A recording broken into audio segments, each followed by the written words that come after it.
Hey, it's Kaylin, and I am here with sort of a TBR, I guess. I don't usually do TBRs in the conventional sense.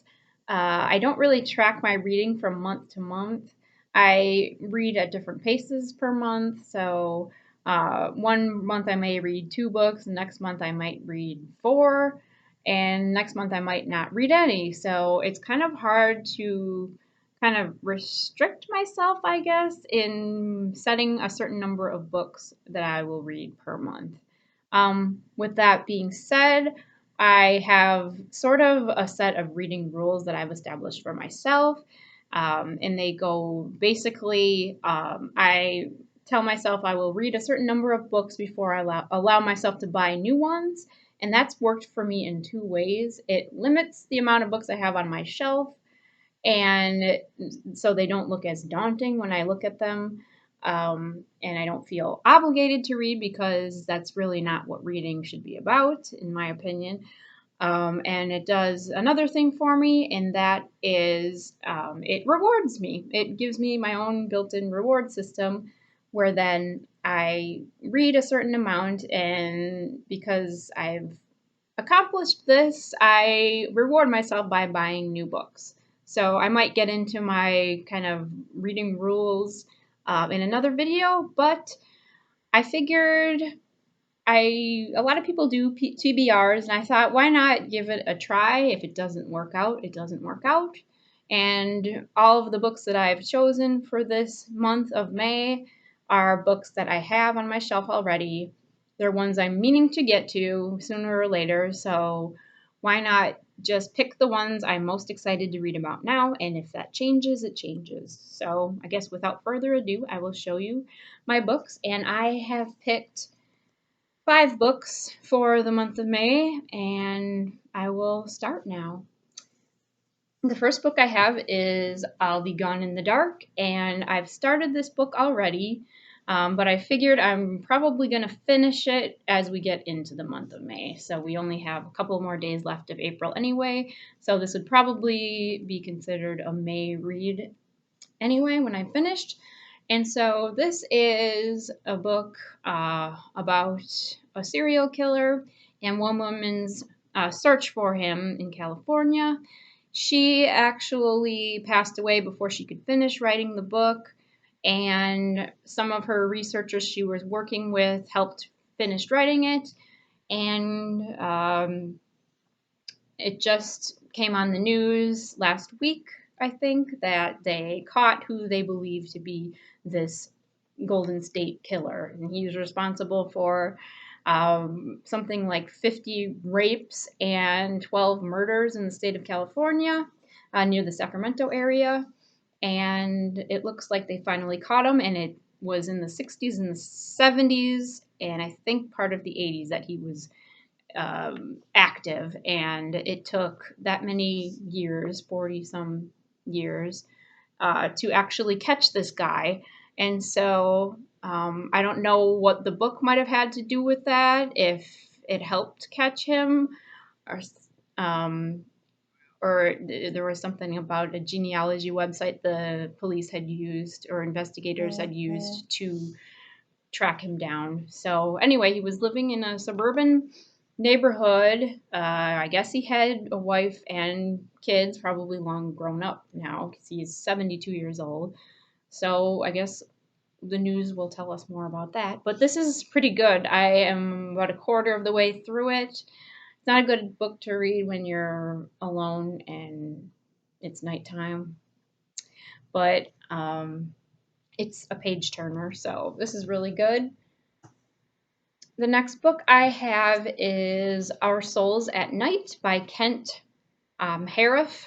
I'm not sure if it's Harif or how you say that, but this is a book about two kind of elderly people who I think are both widowed or widowered. And I think they live next door to each other in a small town, and they kind of just develop a friendship because both of them have something in common, loss, and they no longer have their spouses, and they kind of find solace in each other. So this is kind of a short book. It's probably,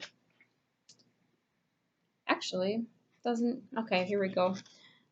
About 175 pages or so. So this should be a pretty quick read. I've heard that it's good. This author is one I have wanted to try for a while, so I will get to this book hopefully after I'll be gone in the dark, but we'll see. Next book I talked about briefly in another video. It is Between Breaths by Elizabeth Vargas, and she is the host of ABC's 2020 with David Muir also.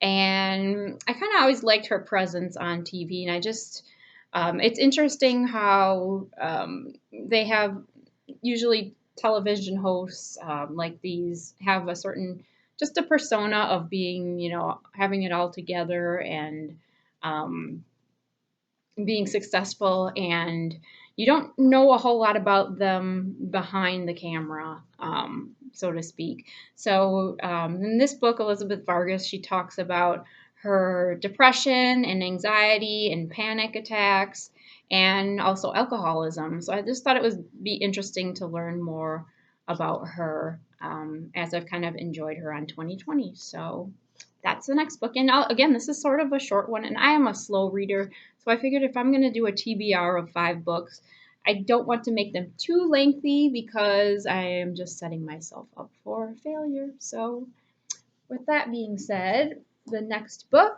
I have is called A Mother's Reckoning by Sue Klebold.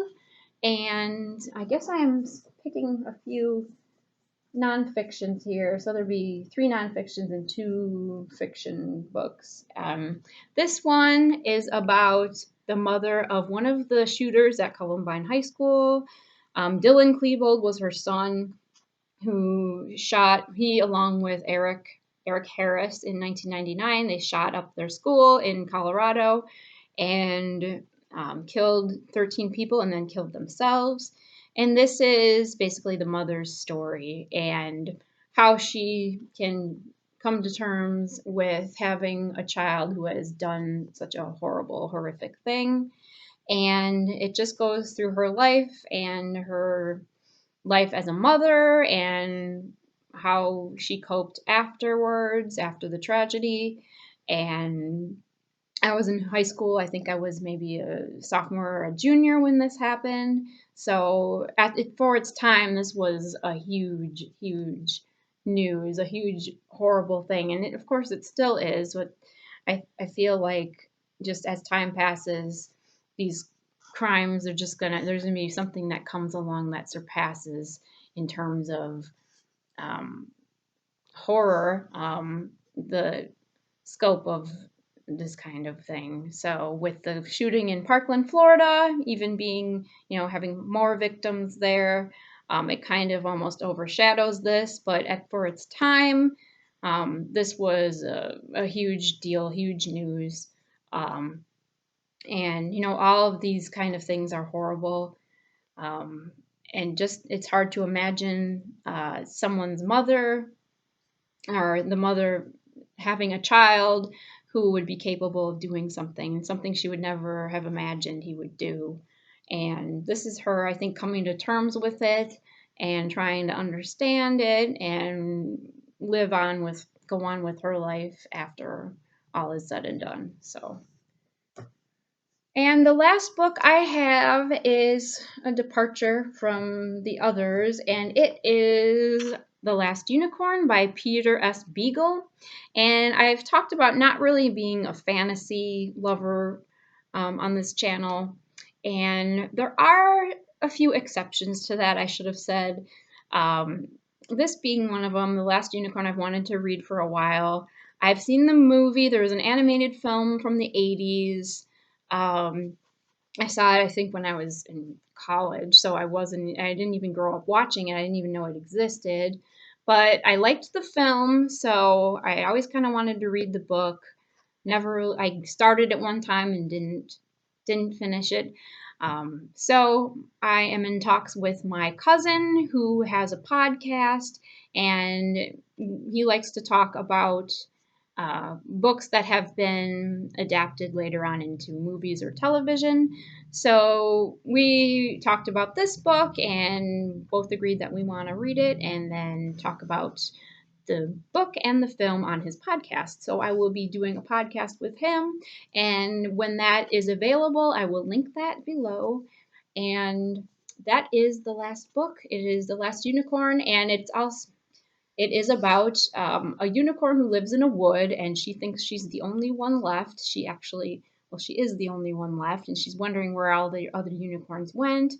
And she, along with a magician and a woman, they go and they find what's happening with the unicorns, and it's kind of just their epic adventure, and um, they have to kind of go against an evil uh, bull, a red bull. It's not the drink, it's an actual bull that's red. And there's a king, an evil king, and he has something to do with the unicorns. So this is the last book in my TBR. I don't like this cover, by the way. I did a video on favorite covers. This would definitely not make the list. I've seen other versions of this book that have a lot more interesting, fun cover, and I don't really like this one, but it's not what's outside of the book that counts, it's what's in here. So I am going to give this one a go, and that is my May TBR. We'll see if I stick to it. If I don't, doesn't matter, because I will be reading books regardless, and I'm sure I will enjoy them, and that is it. So I will see you in my next video, and tell me what you are reading for the month of May, or if you have a TBR or not a TBR. If you don't do TBRs, let me know, and have a great day, and I'll see you next time. Bye.